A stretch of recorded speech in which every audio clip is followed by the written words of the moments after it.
गरुड़ पुराण की कथा।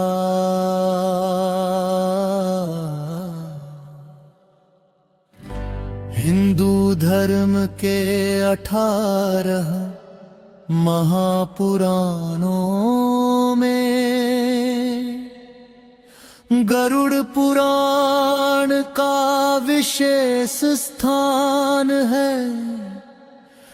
यह पुराण मुख्यतः जीवन,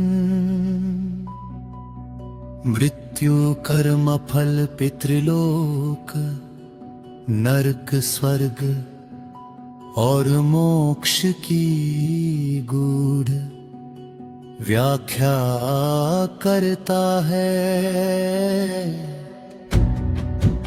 ये पुराण भगवान विष्णु और उनके वाहन गरुड़ के संवाद के रूप में कहा गया है। इसी कारण इसका नाम गरुड़ पुराण पड़ा।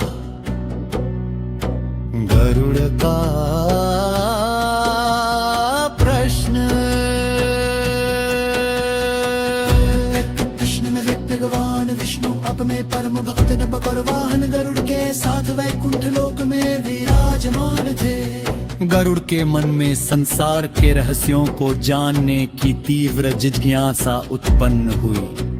उन्होंने विनम्रता पूर्वक भगवान विष्णु से प्रश्न किया, ये प्रभु, ये जीवात्मा मृत्यु के बाद कहाँ जाती है? मनुष्य को अपने कर्मों का फल कैसे और कहाँ प्राप्त होता है? पाप और पुण्य का क्या प्रभाव पड़ता है और मोक्ष का मार्ग क्या है?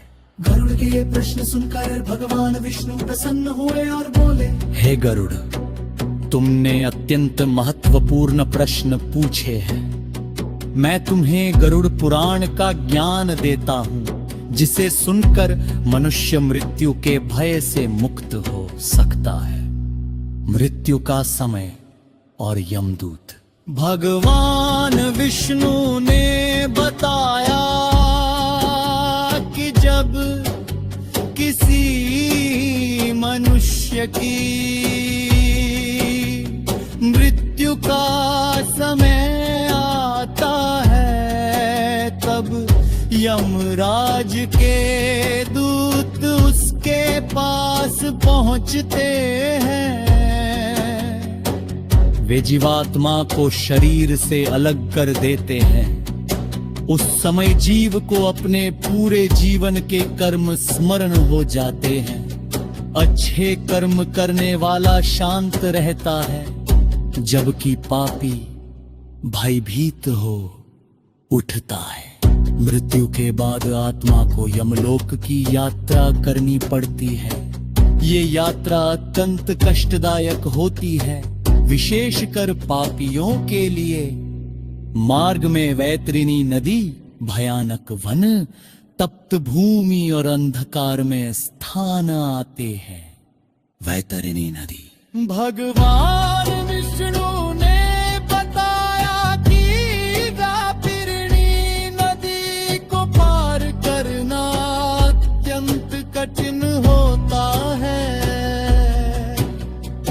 ये नदी रक्त, मांस और दुर्गंध से भरी होती है। जो मनुष्य जीवन में दान, पुण्य और धर्म का पालन करते हैं, वे इस नदी को सरलता से पार कर लेते हैं। किंतु जो पापी होते हैं, वे इसमें गिरकर भयंकर पीड़ा सहते हैं। इसीलिए शास्त्रों में गायदान और पुण्य कर्मों का विशेष महत्व बताया गया है, ताकि आत्मा वैतरणी नदी को पार कर सके। यमलोक और कर्मों का लेखा जोखा। यमलोक पहुंचने पर जीवात्मा को चित्रगुप्त के समक्ष प्रस्तुत किया जाता है। चित्रगुप्त मनुष्य के समस्त कर्मों का लेखा रखते हैं। एक एक कर्म, विचार, वचन और व्यवहार सबका लेखा जोखा होता है। चित्रगुप्त के निर्णय के बाद यमराज जीव को उसके कर्मों के अनुसार दंड या सुख प्रदान करते हैं। नरक का वर्णन। गरुड़ पुराण में विभिन्न प्रकार के नरकों का विस्तार से वर्णन मिलता है। प्रत्येक नरक एक विशेष पाप के लिए होता है। मिश्र नरक चोरी और छल करने वालों के लिए। अंधा मिश्र नरक माता पिता का अपमान करने वालों के लिए है। रौरव नरक हिंसा और निर्दयता करने वालों के लिए। गरुड़ पुराण की कथा।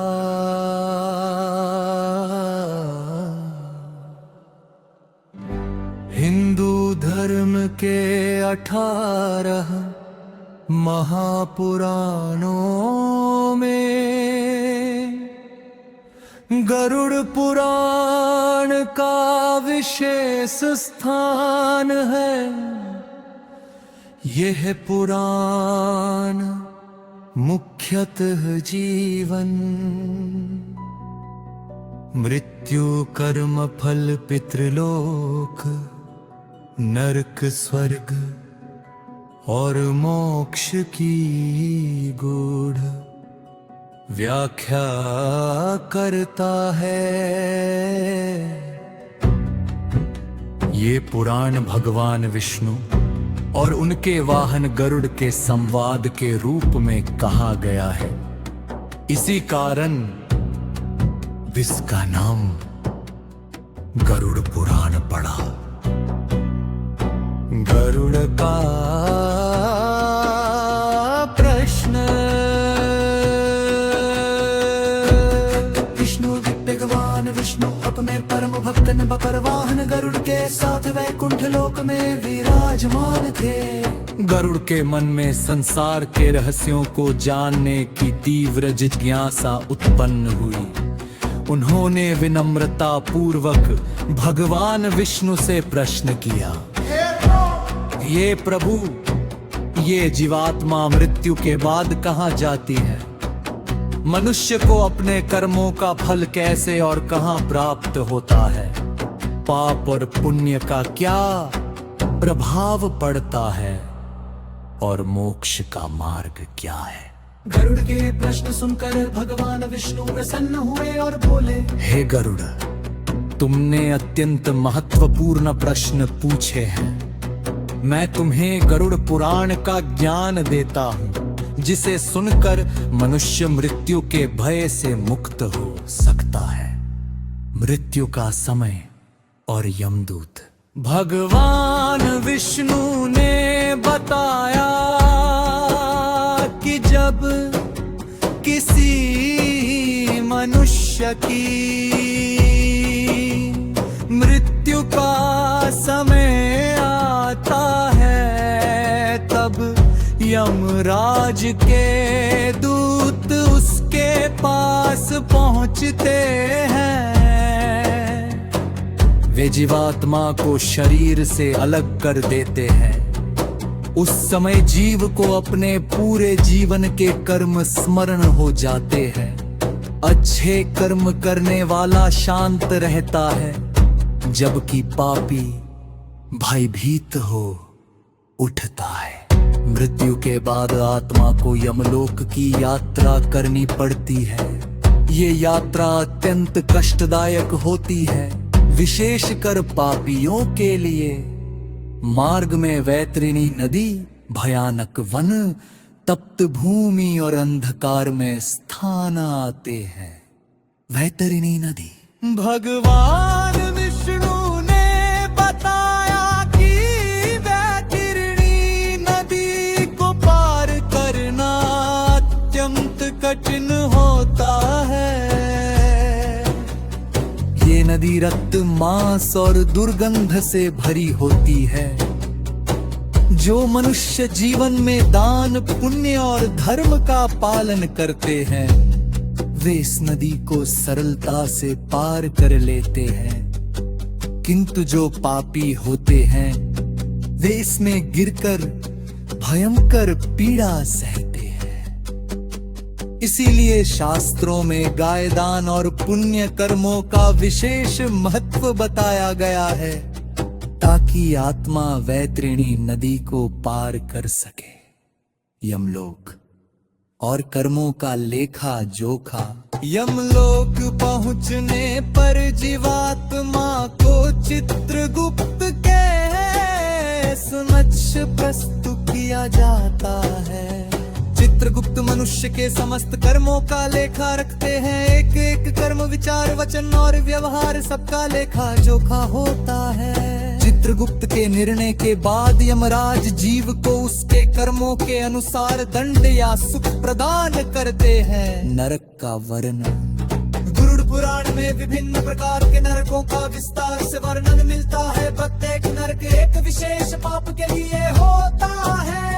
तमिस्र नरक चोरी और छल करने वालों के लिए। अंधमिस्र नरक माता पिता का अपमान करने वालों के लिए। रौरव नरक हिंसा और निर्दयता करने वालों के लिए। कुंभीपाक नरक जीवों को कष्ट देने वालों के लिए। इन नरकों में आत्मा को तब तक दंड भोगना पड़ता है जब तक उसके पापों का फल समाप्त नहीं हो जाता।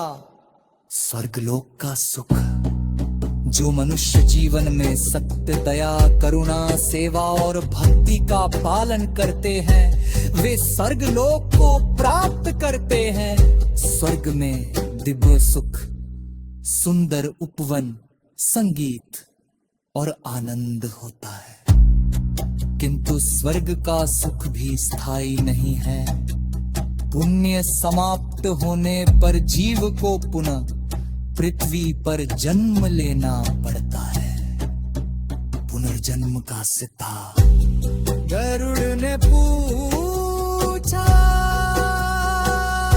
आत्मा है क्या आत्मा बार जन्म लेती है? भगवान विष्णु ने उत्तर दिया, हाँ गरुड़, जब तक जीव के कर्म समाप्त नहीं होते कर्म वर्जन्मा परर्किल चक्कले पन्हा रहता है। मृष्यवासा कर्म करता है वैसा ही अबला जन्म कैक करता है। अच्छे कर्म करने वाला उच्च योनि ने जन्म लेता है जबकि पापी निम्न योनि प्राप्त होती है। कर्म और शाक्त का महत्व गरुड़ पुराण में सार्ध और बंधवान का विशेष महत्व बताया गया। भगवान विष्णु कहती है, जो मनुष्य अपने पूर्वजों के चक्षु सा सख्त करता है उससे पितरों शाप लगी है और वे आशीर्वाद देते हैं। शब्द सीमा जीवन कत्रित होते हैं। इनके परिवार में सब समान आती है। मोक्ष का मार्ग गर्व ने अंत में पूछा, जन्म मरण देश तप से मुक्ति कैसे मिले? भगवान विष्णु ने उत्तर दिया, मोक्ष का मार्ग सैल है। पूछा